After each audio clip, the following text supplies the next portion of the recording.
Cordial saludo. Bienvenidos de nuevo a este su espacio de temas y problemas literarios. ¿Qué pasa con estos videos de YouTube, incluso con artículos donde te dicen evita estos 5 errores para no parecer un escritor novato? 10 palabras que debes evitar. 5 inicios que delatan que eres un principiante. ¿Es realmente útil esta clase de contenido para nosotros? Si es útil, ¿de qué forma lo es? ¿Cómo nos puede ayudar nuestro propio criterio para la formación de la manera o la formación de las estrategias con las que vamos a abordar nuestro trabajo como escritores? Vamos a conversar un poco sobre todo esto, no sin antes recordar que yo soy Sundiata Keita, escritor, miembro fundador del colectivo artístico Epísteme Colombia y tu anfitrión en este tu espacio. Entonces, lo hemos visto, vamos a hacer una muy breve reflexión, porque si bien de hecho hay contenidos, de hecho en el canal hay algunos contenidos también numerados, ¿no?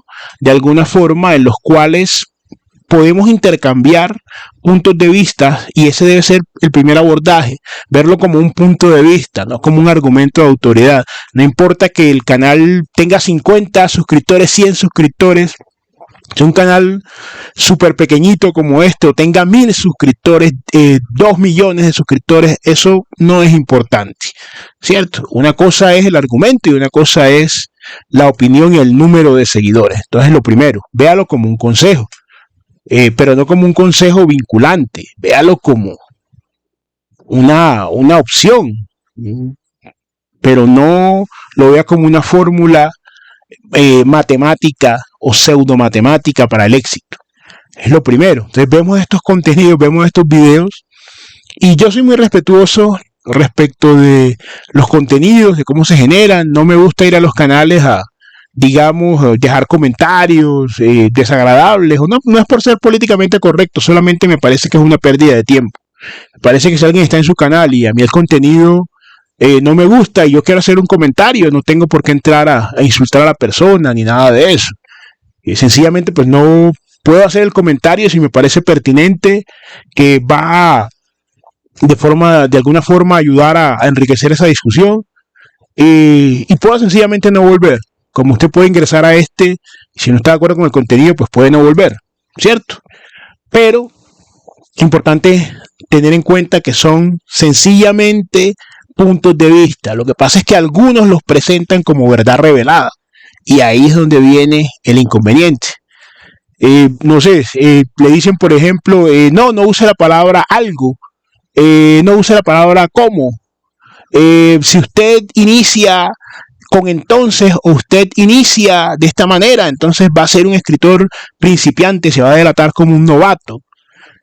Ahí es donde uno preguntaría, bueno, y volvemos a esta discusión que hemos tenido y seguiremos en ella, porque es fundacional y es consustancial al tema literario. Pues, ¿quién dice quién es un escritor principiante, novato? ¿Cuál es el criterio? Porque hay personas que ni siquiera escriben sus propios libros, y no le estoy hablando de la IA. Contratan a un escritor, estrellas de la música, del deporte, y venden cualquier cantidad de millones de copias de sus libros. A la gente le interesa. Perdón, a la gente le interesa. Entonces usted le va a decir novato bajo qué criterio, porque si es bajo un criterio de la dimensión emprendedora, pues esa persona le puede sostener a usted que no es un novato y ni siquiera es un escritor. Ahora, si nos vamos un poco a lo más tradicional, son muchas veces puntos de vista. Segunda situación, evidentemente hay unos criterios más o menos objetivos, porque la literatura está permeada, ¿no?, por el lenguaje. Evidentemente su dispositivo, su zona de existencia. Hay unas reglas gramaticales, ortográficas, hay un manejo semántico, de significado, sintáctico o de orden dentro del texto, que sí puede alterar. Pero hoy en día también muchas de esas cosas, incluso cuando usted está escribiendo, el autocorrector ejerce su función, su propósito. Ahora, usted como escritor debe distinguir, por ejemplo, entre el hay, ¿cierto?, de haber, el ahí de lugar y el hay de dolor. Si usted no lo hace, hay que trabajar en eso. nunca mejor dicho. Pero son situaciones, o usted escribe el verbo, son cuestiones, como le digo, ortográficas que se le pueden corregir. En vez de usar digamos, la 2L, usa la Y o la Y de yuca, como decimos aquí en Colombia. Cuando va a escribir ayó, por ejemplo, o hallar. Son cosas que se las va a corregir el autocorrector. Entonces, tener en cuenta que hay una base más o menos, desde la normativa, hay una base más o menos estándar, que ahí podemos decir dentro del espectro artístico y dentro del espectro académico, ya vimos que no es el espectro emprendedor, pues como le digo, o lo puede escribir con la IA o lo puede escribir otra persona por usted. Igual va a vender, pero esa es otra discusión. También hay discusiones, y uno lo ve en estos consejos, hay palabras que pueden ser un poco ambiguas en un contexto determinado. Por ejemplo, siempre se ha dicho que la palabra cosa puede usted delatarlo porque es imprecisa, es vaga. Eso hasta cierto punto.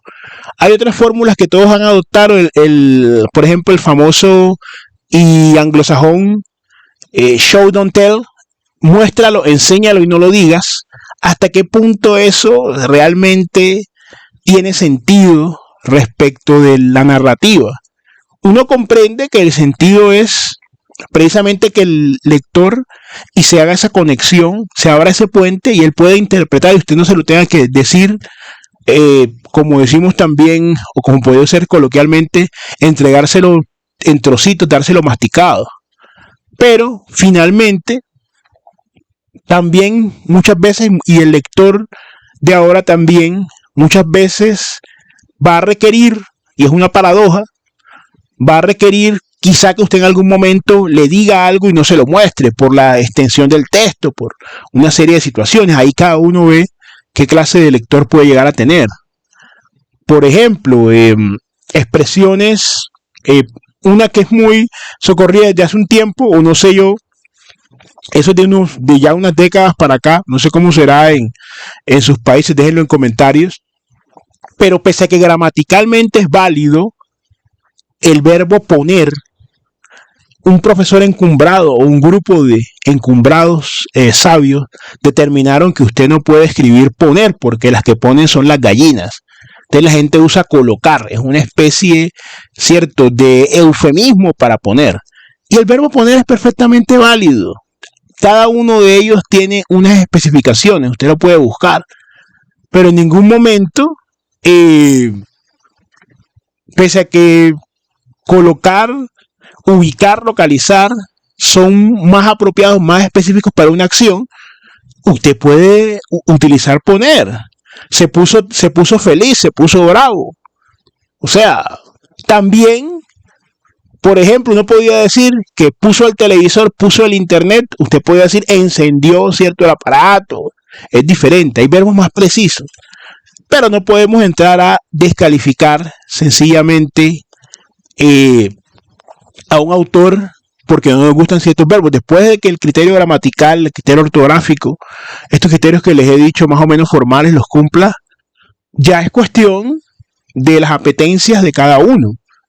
Que como le digo, es lo que sucede con este verbo, por ejemplo, poner. Entonces uno ve en los consejos que dan, y para ir un poco cerrando, que no se dan como consejos, sino que tratan de establecerse como verdades absolutas y verdades reveladas. Y es lo que les digo, con qué criterio, con qué autoridad le digo yo a alguien que es un escritor novato, es un escritor, o sea, cómo porque usted puede escribir muy bien, pero si nadie lo conoce, y ahí volvemos a las tres dimensiones del escritor que tienen que armonizar, pero si nadie lo conoce, pues el novato es usted o el novato es el que ha vendido millones de copias. Esa es otra discusión, pero téngalo ahí, plantéelo ahí, piénselo ahí, mastíquelo, como decíamos hace algunos años. No sé si en sus países también llegó ese comercial. Déjame masticarlo, ¿no? Medítelo bien. Entonces, ¿cuál de los dos es el principiante? Y porque mi cuenta o mi canal tiene X cantidad, eso no va a darle más peso, un peso particular a las afirmaciones. Cuando usted vea estos videos, entonces Cuando vea este video también hago un análisis. Si está estructurado, si lo que la persona dice tiene sentido, o si son apetencias que la persona tiene únicamente. Son modos de ser y estar en la literatura. Pero lo más importante, y ahí vamos para cerrar, lo más importante es la formación del criterio, entender que hay unas normas más o menos objetivas, pero que de resto hay fórmulas que funcionan. Por ejemplo, hay gente que dice que el muy, que eso no, que eso denota pereza, que eso, y no, había escritores, te puedes encontrar escritores como Borges que defendían el muy. Entonces volvemos al tema de la argumentación y a no confundir el argumento de autoridad, ¿cierto? Y no caer en una falacia de autoridad. Entonces, y entender el campo en el que uno está discutiendo. Otras situaciones, por ejemplo, los adverbios terminados en mente, simplemente, comúnmente, totalmente, pueden denotar cierta impericia, ¿no? El uso exagerado del gerundio. Salió cantando y llegó riendo. O sea, el gerundio que funciona como un adverbio de modo tiene también su manera, puede usted decir sí, denota impericia, pero impericias con el lenguaje vamos a tener todos. Entonces, la idea es mejorar, la idea es enfocarnos en construir e intercambiar respetuosamente argumentos y ver qué podemos aprovechar de eso. Siendo más por el momento, siempre es un gusto compartir con ustedes aquí en el canal. Por favor, suscríbanse, dejen sus argumentos, sus opiniones, qué otros ejemplos ustedes darían. Por eso les invitamos a comentar. No es más por el momento, siempre es un gusto. Nos veremos en otro episodio de Epísteme Colombia Literatura.